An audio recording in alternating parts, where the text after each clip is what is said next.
Le Mali, détenteur du premier prix Archinao, concours d'architecture pour jeunes diplômés. Félicitations à l'École supérieure d'ingénierie, d'architecture et d'urbanisme de Bamako qui représentait notre pays à cette compétition internationale tenue cette année au Cameroun. Abdul Karim Kaba nous en dit plus. Le concours Archinao récompense la meilleure thèse en architecture sur les thèmes et les questions de résilience et d'innovation dans l'environnement bâti, économie, culture, environnement et la durabilité énergétique. Pour cette année, le jeune Camerounais de l'École supérieure d'ingénierie, d'architecture et d'urbanisme, Nkapeme Ndjikama Stéphane, remporte le premier prix. Le jeune lauréat a présenté un projet urbain et développement durable, architecture d'urgence, cas des déplacés et des réfugiés de Faladje. Car on va constater à Faladje que les populations, les milliers de personnes qui vivent là-bas, vivent justement dans une décharge d'ordures.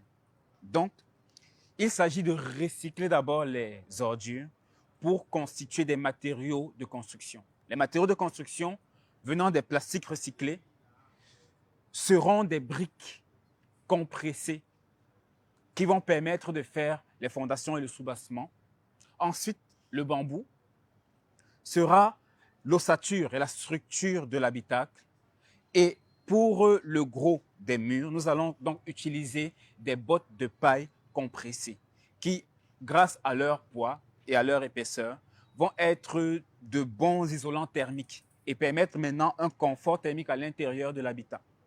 Ce projet est une initiative de l'École supérieure d'ingénierie, d'architecture et d'urbanisme de Bamako et soutenu par Nkapeme Ndjikam Stéphane. On dit que l'école d'architecture ESIO, après avoir fait des descentes, a constaté l'état vraiment précaire des abris, de la situation des déplacés. À partir de là, il a été décidé de faire une étude sur la situation des déplacés d'abord à Bamako et plus particulièrement sur le camp qui se trouve à Faladje. À ce concours international, il y avait plus d'une vingtaine de pays. En plus de la première place de l'École supérieure d'ingénierie, d'architecture et d'urbanisme de Bamako, le tableau est complété par un Brésilien et un Polonais. À noter que l'École supérieure d'ingénierie, d'architecture et d'urbanisme ESIO est un établissement privé d'enseignement supérieur des droits maliens créé à Bamako en 2005. Et cette nouvelle qui nous vient du Sénégal, 2 bus sont entrés en